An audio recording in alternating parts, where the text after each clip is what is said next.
Hello and welcome. My name is Alan and we are back with more Greek mythology. Today we will be picking up with the tale of Otis and Ephialtes. Or Ephialtes. I don't speak Greek very well, so I apologize. Anyway, let's jump into this. Otis and Ephialtes.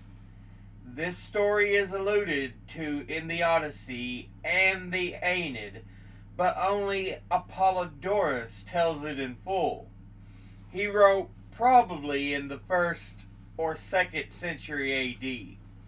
A dull writer, but less dull than usual in this tale. These twin brothers were giants, but they did not look like the monsters of old. They were straight of form and noble of face. Homer says they were tallest of all that the life-giving earth and her bread ever nourished. Handsomest, too, their peerless Orion alone. After peerless Orion alone. Virgil speaks chiefly of their mad ambition. He says they were twins, huge-bodied, who strove with their hands to destroy the high heavens, strove to push Jupiter down from his kingdom supernal. They were the sons of Iphimedia, some say, others of Canis, or Canase, or Conake. At all events, whoever their mother was, their father was certainly Poseidon, although they went generally by the name of the Aloade, the sons of Aeolus, their mother's husband. They were still very young when they set about proving they were the gods' superiors. They imprisoned Ares, bound him with chains of brass, and shut him up. The Olympians were reluctant to try to free him by force. They sent the cunning Hermes to his assistance, who contrived stealthily by night to get him out of his prison. Then the two arrogant youths dared still more. They threatened that they would pile Mount Pelion on Mount Ossa and scale the heights of heaven, as the giants of old had piled Ossa on Pelion.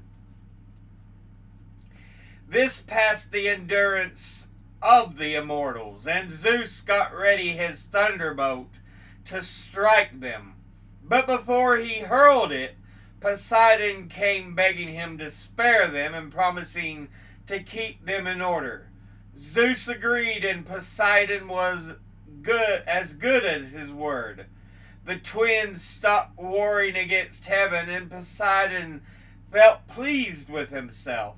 But the fact was that the two had turned to other plans which interested them more. Otis thought it would be an excellent adventure to carry Hera off, and Ephialtes was in love with Artemis, or thought he was. In truth, the two brothers cared only for each other. Theirs was a great devotion. They drew lots to decide which should first seize his lady, and fortune favored Ephialtes. They sought Artemis everywhere, over the hills and in the woods. But when at last they caught sight of her, she was on the seashore, making directly for the sea. She knew their evil purpose, and she knew, too, how she would punish them. They sprang after her, but she kept straight on over the sea. All of Poseidon's sons had the same power. They could run dry shod on the sea as on the land. So the two followed her with no trouble. She led them to the wooded island of Naxos, and there, when they had all but caught up with her, she disappeared. They saw instead a most lovely milk-white hind springing into the forest. At the sight, they forgot the goddess and turned in pursuit of the beautiful creature. They lost her in the thick woods, and they separated in order to double the chance of finding her. At the same moment, each suddenly saw her standing with ears pricked in an open glade, but neither saw that back in the trees just beyond her was his brother. They threw their javelins, and the hind vanished. The weapons sped on across the empty glade into the wood, and there found their mark. The towering forms of the young hunters crashed to the ground, each pierced by the spear of the other, each slain and being slain by the only creature he loved. Such was the vengeance of Artemis. The tale of Daedalus. Both Ovid and Apollodorus tell this story. Apollodorus lived probably more than 100 years after Ovid. He is a very pedestrian writer, and Ovid is far from that. But in this case, I have followed Apollodorus. Ovid's account shows him at his worst, sentimental and exclamatory. Daedalus was an architect who had contrived the labyrinth for the Minotaur in Crete, and who showed Ariadne how Theseus could escape from it.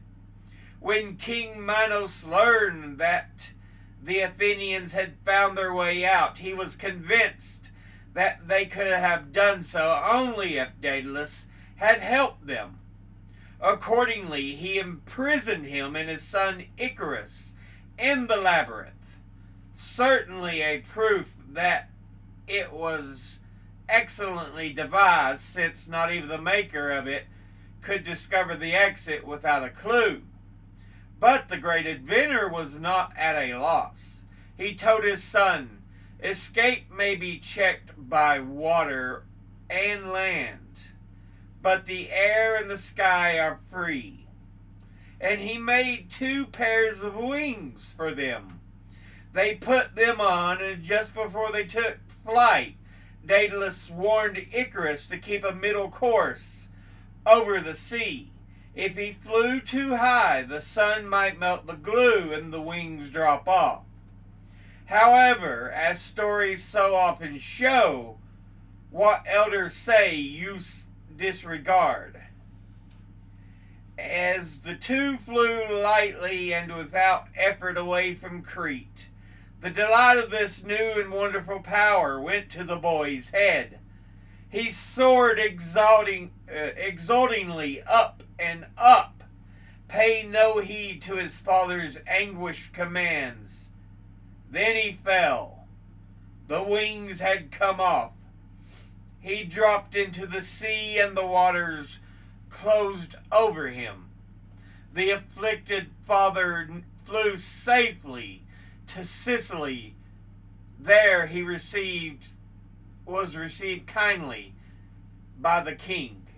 Minos was enraged at his escape and determined to find him. He made a cunning plan. He had it proclaimed everywhere that a great reward would be given to whoever could pass a thread through an intricately spiraled shell. Daedalus told the Sicilian king that he could do it.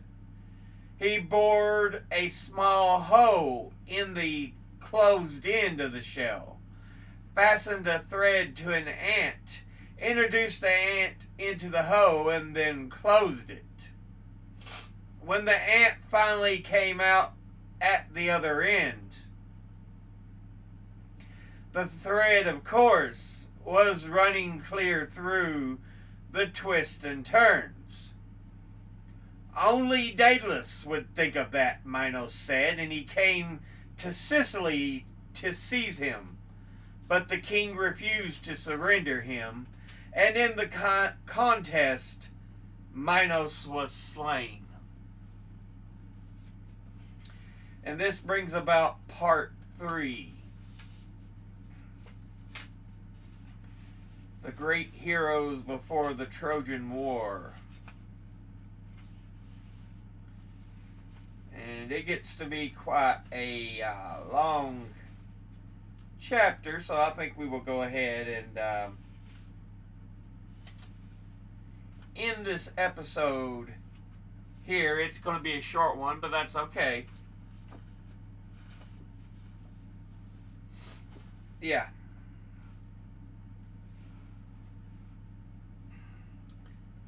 That is quite all right.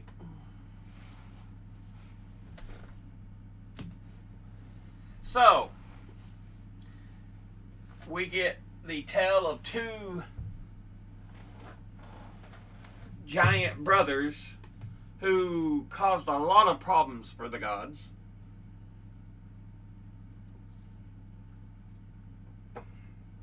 And we get the tale of Daedalus and his son Icarus trying to escape from the labyrinth of the Minotaur. So yeah. First one maybe people hadn't heard of that much, that's fine. But you get a look at it. And then the second one is quite a well-known tale in Greek mythology, because the labyrinth, the Minotaur, and then Daedalus and Icarus, flying too close to the sun, melting the glue, and the wings fall apart, and Icarus crashes into the sea. And of course, there's mentions of this in other places. The game Kid Icarus, very much based on that. Because he's a guy with wings. His name's Icarus. Yeah. It's a couple of very interesting tales. But now we're about to get into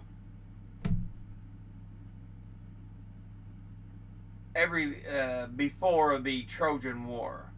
Some of the heroes and everything. So we're really starting to dig into the mythologies even more. So far we've had a scattering of different tales. A couple that are familiar. Jason and the Argonauts on the quest for the Golden Fleece. Like I talked about, Daedalus and his son Icarus. Yeah. And there are others I can't remember right off the top of my head right now, but yeah.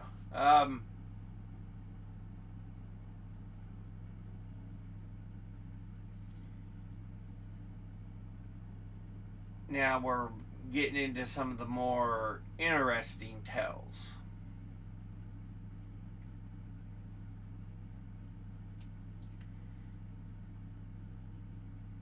So, yeah, like I said, we'll end this episode here. Thank you all for watching. As always, educate thyself. Think, read, study, learn. Someone tells you something you have trouble believing, ask them to cite their sources. Thank you all for watching. I'll see you all in the next one. Until then, later.